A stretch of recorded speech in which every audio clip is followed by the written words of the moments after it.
This video is a Fort Pitch production in conjunction with Midwest Digital AV Incorporated. Hi, I'm Chef Joe V, and today I'm going to be making Scordalia. Scordalia is a dish made from garlic, stale bread, and I'm going to use 4 other ingredients only. It's really simple, it tastes really fresh, and I really like it because, one, I'm a garlic lover, and I love how the fresh taste of garlic really comes through, but also it's a really good way to use up stale bread, which is something you normally have to throw away because there's not that many uses for it. So when it comes to fresh garlic, though the peeled stuff is great, generally if you're going to have a dish like this one where it's going to be featured forefront, you want to use fresh. It tastes different, it has more of that piquancy, has a little bit of acidity that garlic's known for. And one of the big things I notice when it comes to people talking to me about garlic is that they seem to have a really hard time processing and then using fresh garlic at home.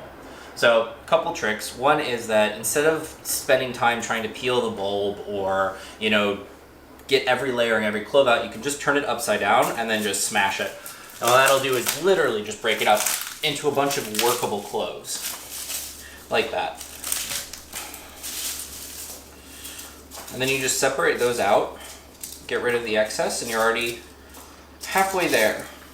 The other big thing I notice is that people often they get to this point where they've smashed the garlic and it's halfway open, and then they go to the point where they start to try to peel these little individual bulbs.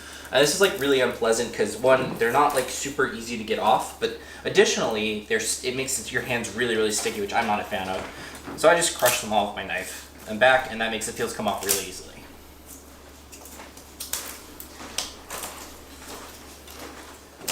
So the garlic has all been peeled from the little crush method, and you can take the little end pieces off too. Some people really do, but this is a blended dish, so they're just going to get blended in. I don't really notice a difference in flavor, but if it really matters to you, you can. And we're just going to go straight into a blender over here.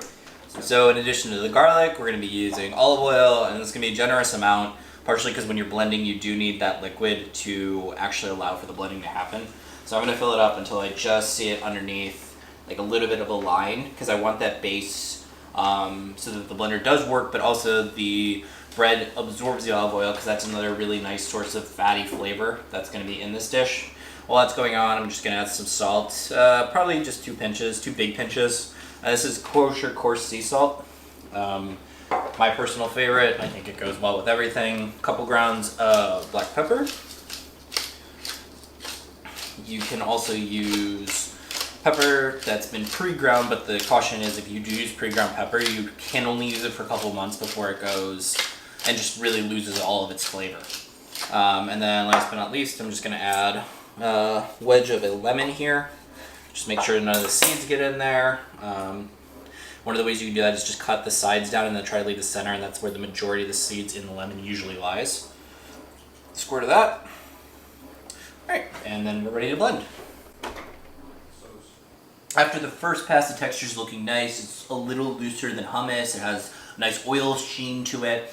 I'm actually going to add a little more garlic because I did taste it, and I think it needs a little more. And then I'm also going to add just a little more lemon and salt. Once again, strong flavors, so add them in moderation because you can always add more to a dish like this. This is the finished product of Scordalia. You see it has the maximum amount of oil it can have in it without the oil bleeding out of the product.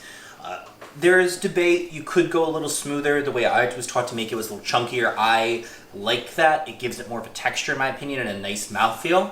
Just garnished it with a little bit of parsley on top, and then I have some chips over here.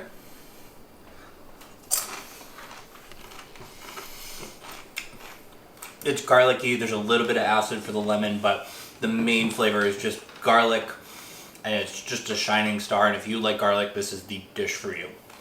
Very good. Compliments to the chef. Visit fortpitch.com for curated content in a culinary marketplace.